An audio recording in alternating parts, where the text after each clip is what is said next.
Hello, Anthony here, Tough 18 contestant on The Ultimate Fighter. I'm here with the host, Addie Miller. I'm here with Title MMA, and we're going to break down last week's episode of Holdsworth versus Chris Beal and talk about that, talk about Juliana and how annoying she was and how miserable it was to live with her because she is an awful human. Just kidding, but seriously. So here we go. Glad he's back with a beautiful shiner. The eating situation in the house. Basically, we got a list every morning and every night before bed that we'd fill out, and it's anything from what foods you want to you need a pair of socks to anything.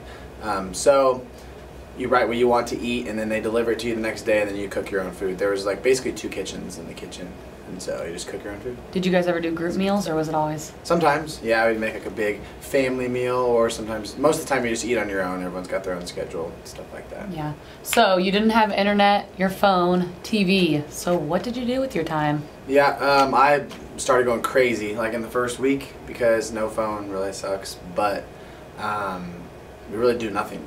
Like, there's a pool table, there's a swimming pool, there's a chessboard, but like all that stuff gets old. Cards get old after a week. So we really just sat around and went crazy. Did you have any contact? Like, did you get to email people? No contact. Zero contact. Wow. If you had kids, you have a wife. Zero. I have neither, but yeah. Nothing.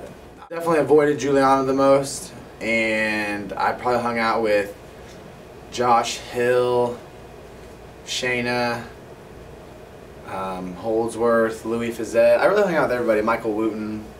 That's good. Team tape practice from 10 a.m. to 12, and then we would practice from 12 to 2, and they would practice from 4 to 6, and we would practice from 6 to 8. And then there would be jogging sessions in between those practices as well that you could do. Did you think that was enough training?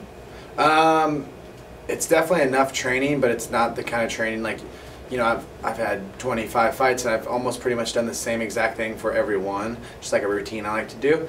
And so you get there and you're practicing when they tell you, as opposed to at home. Sometimes you can make your schedules to when you want, where you get more out of your practices and things like that. But other than it was enough training, but I didn't really like it because you don't know when you're going to fight, so you can fight in 2 days, which means, but you don't know if you're going to fight, so you don't want to spar hard, or you don't want to lift weights because you break your body down lifting weights and you have to fight in 2 days. It's not good. So it was just always weird of like having to balance, getting enough of a workout, but not too much to where if you fight. So that sucked. Did you have a hard time maintaining 135? Yeah, in the house I got up to as heavy as, for the first weigh-in, I got up to as heavy as 163.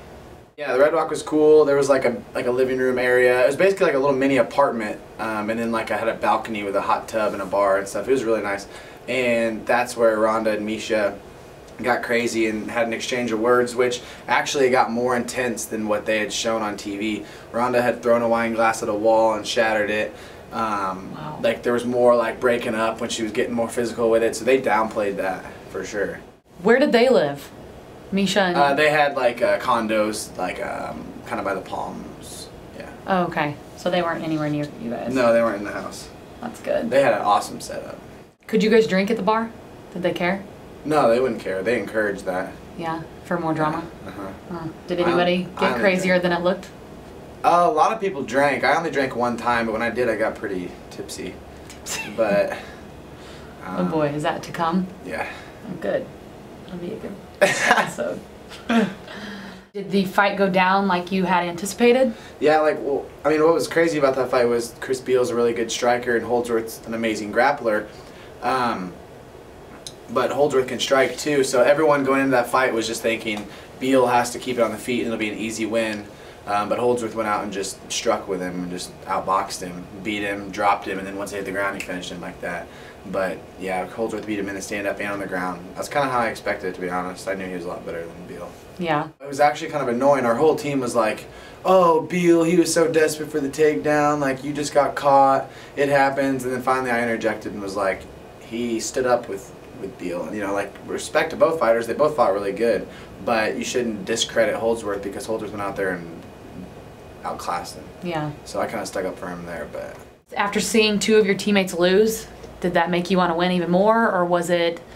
Did it even affect you seeing teammates lose? No, it didn't affect me at all seeing any of my teammates lose, because the only way it affected me was when we would be in control to pick the fights. But our coaches were really weird about picking fights. Like, a lot of times they'd be like, we're not even going to tell you who's going to be the next fight if we win or lose, because you need to be ready regardless in case we lose. But I'm like, that's kind of dumb, because we need to, then there's no advantage for when you do win if you don't even know when you're fighting. There's no advantage to it.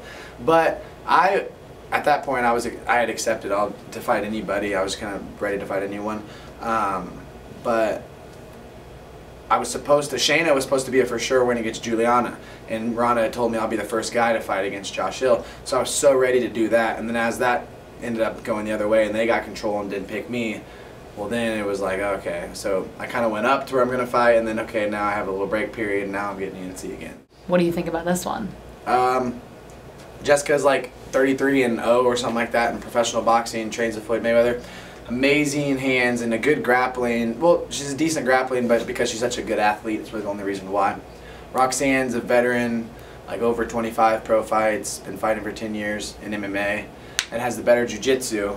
So on paper, it would be striker versus grappler. So I guess you'll kind of see how that fight goes. It's pretty crazy. Yeah, because I definitely don't see Roxanne turning from her nice and sweet. Oh, she gets crazy. Tim Elliott, teammate of mine for Team Grindhouse, fights November 16th in the UFC. He's fighting a newcomer. It's really good, so check him out. And James Krause is fighting November 6th against Bobby Greens. It's going to be good. So Grindhouse doing big things. Come out and check out the gym. All levels are welcome and ready to get better. Are they going to win? Oh, yeah, they'll easily win. Both of them.